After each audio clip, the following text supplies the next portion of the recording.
Hi friends, எல்லோரும் எப்படி இருக்கிறீங்க? நல்லா இருக்கிறீங்களா?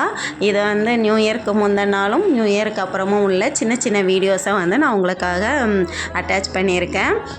முதல்ல சிறைப்படத்துக்கு போயிருந்தோம். அங்கே படம் செமையாக இருந்துச்சு. அங்கேயே நிறைய டெக்கரேஷன்ஸ்லாம் பண்ணி வச்சுருந்தாங்களா. அங்கெல்லாம் ஒரு ஃபோட்டோவும் நல்ல வீடியோவும் எடுத்துகிட்டு ஐஸ்கிரீமும் வாங்கி சாப்பிட்டுட்டு அதுக்கப்புறம் மறுபடியும் பாடம் பார்க்க உள்ளக்க போயிட்டோம்.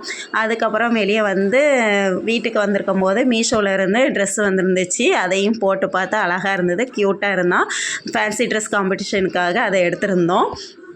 நியூ இயருக்காக நாங்கள் வந்து சிவன் கோயிலுக்கு போயிருந்தோம். பெருமாளையும் தரிசிச்சுட்டு வர வழியில் பார்த்திங்கன்னா கண்ணுக்குட்டி இருந்துச்சு. கண்ணுக்குட்டிக்கு என்ன சாப்பாடு வைக்கிறேங்கிற பேரில் ஏம்மா எனக்கு பழம் வாங்கித்தா, எனக்கு ஏதாவது ஒன்று வாங்கித்தா, நான் அதுக்கு வச்சே ஆகணும் அப்படின்னு சொல்லிட்டு லட்டு அங்கே விற்பாங்க. அந்த லட்டில் நாங்கள் வாங்கிட்டு வந்திருந்தோம். அதில் வந்து சத்து மாவு லட்டு அப்படின்னு சொல்லிட்டு ஒன்று வச்சுருந்தாங்க. அதை கொண்டு ஒரு இலையில வச்சு வைக்கிறேங்கிற பேரில் அதை பாவம் அதை போட்டு பாடாப்படுத்தி எடுத்துட்டாங்க. அதுவும் என் பையன் என்னெல்லாம் சொல்கிறான்னு பாருங்களேன். எம்மா அந்த கண்ணுக்குட்டியை பார்த்து சொன்னான், செல்லக்குட்டியில் நீ இப்போ இதை சாப்பிடு, நான் அப்புறமா வரும்போது உனக்கு பழம்லாம் வாங்கிட்டு வரேன் என்ன அப்படின்னு சொல்லிட்டு அதை என்னமோ சின்ன பிள்ளைகிட்ட பேசுகிற மாதிரி பேசிக்கிட்டுலாம் கிடந்தான். நாங்கள் ஆக்சுவலி நைட்டு தான் போனோம். அது போயிட்டு அதுக்கப்புறம் பார்த்திங்கன்னா அந்த கோபுரம் 2 கோபுரத்தையும் தாண்டி நிலா இருந்துச்சா, அதை பார்க்கும்போது நிலாவும் அவ்வளோ அழகாக தெரிஞ்சுதா, எனக்கு ரொம்ப பிடிச்சிருந்துச்சு.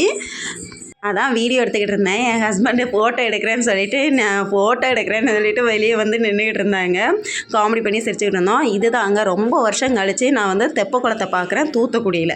அந்த சைடு போக வேண்டிய அவசியமும் இல்லாமல் இருந்துச்சு. அங்கேயும் மீனை எல்லாத்தையும் பார்த்துட்டு வீட்டுக்கு வந்து சேர்ந்தாச்சு. இது என்னென்னா என் பையனுக்கு வந்து ஒன்று வாங்கி கொடுத்துருந்தேன். அதை வந்து அது வந்து அசம்பிளாக பண்ணணும். என் பையன் என்னையை பண்ணி தர சொல்லி சொன்னால் நானும் பண்ணி கொடுத்துட்டேன். இதிலே 3 மாடல் பண்ணலாம் அப்படின்னு போட்டிருந்துச்சு. நான் வந்து ஒரு மாடல் பண்ணேன். தோசை சுடும் போது கொஞ்சம் இப்படி பெரட்டி பண்ணுவோமேன்னு நினச்சேன், முடியலை. பாய் ஃப்ரெண்ட்ஸ், ஹாப்பியாக இருங்க.